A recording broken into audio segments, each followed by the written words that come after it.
इस उपाय से भगवान शिव शीघ्र ही फल देते हैं। जी हाँ, नो ड्रामा, सीधी काम की और सटीक बात। इस उपाय से भगवान शिव शीघ्र ही फल देते हैं। बहुत जल्द आपकी मनोकामना पूर्ण हो जाती है। अगर आप बहुत बड़ी बड़ी पूजा पाठ नहीं कर सकते, भोलेनाथ को प्रसन्न करने के लिए यदि आप बड़े बड़े महामृत्युंजय पाठ, बड़े पंडितों को बुलाकर जलाभिषेक आदि कुछ नहीं कर पा रहे हैं, आप घर से बाहर नहीं जा सकते, या आपकी धन की इतनी क्षमता नहीं है कि आप भोलेनाथ को प्रसन्न करने के लिए बड़े बड़े पूजा पाठ करवा सको, तो ये वीडियो खास आपके लिए ही है। देवों के देव महादेव बाबा भोलेनाथ बहुत ही दयालु हैं। आपकी जरा सी पूजा पाठ से भी प्रसन्न हो जाते हैं।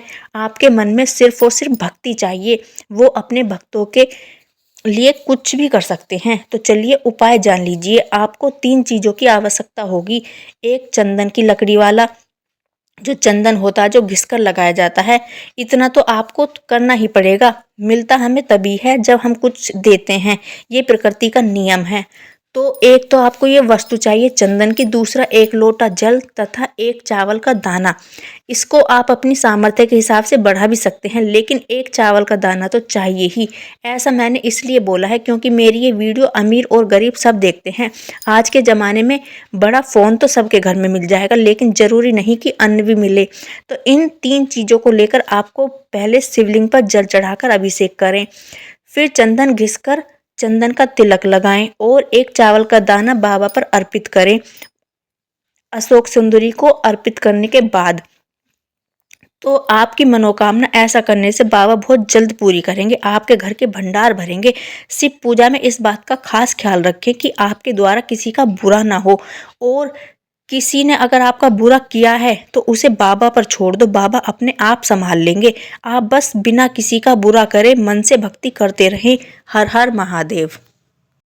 मंदिर जाने पर यह एक गलती बिल्कुल भी नहीं करनी चाहिए। जब भी आप घर से मंदिर जाएं तो इन चीज़ों को साथ लेकर जरूर जाएं, वरना आपकी पूजा का आपको कोई भी लाभ नहीं मिलने वाला, और फिर आप कहोगे कि हम तो इतने मंदिर जाते हैं और भगवान हमारी सुनते ही नहीं।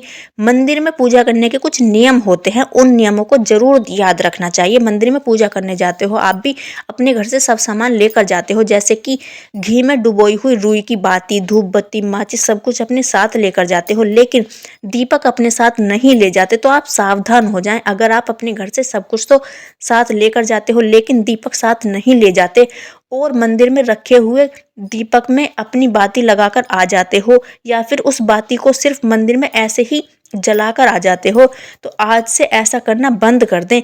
क्योंकि जब आप किसी और के रखे दीपक में अपनी बाती लगाकर आते हो, तो चाहे जितनी चाहे आप बाती लगाएं, लेकिन उसका कोई भी लाभ आपको नहीं मिलेगा।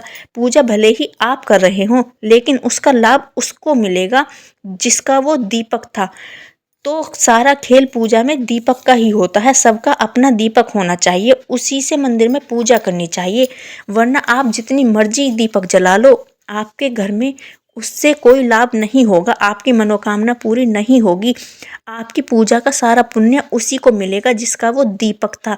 चाहे आप सोने, चांदी, तांबे, मिट्टी, किसी का भी दीपक लो, पान के पत्ते, जामुन के पत्ते, आम के पत्ते, बहुत तरह के दीपक जलाए जाते हैं, लेकिन जो नारियल के खोपले में भी दीपक जलाया जाता है। लेकिन मेन चीज होती है खुद का दीपक। दूसरों के दीपक में दीपक कभी भी नहीं लगाना चाहिए। दीपदान का ये नियम होता है कि आपका खुद का दीपक होना चाहिए। कभी भी मंदिर में रखे दीपक में अपनी बाती नहीं लगा कर आनी चाहिए। उस बाती को जलाने का आपको कोई लाभ नहीं मिलने वाला। दीपदान में हमेशा दीपक का रोल होता है। तो जब भी दीपक जलाएं, दीपक और बाती हमेशा अपनी ही लेकर जानी चाहिए। कभी भी मंदिर में रखे दीपक में बाती नहीं लगानी चाहिए। तो सनातन धर्म की इसी प्रकार की और जानकारी के लिए जुड़े रहिए प्रिया की वाणी यूट्यूब चैनल के साथ।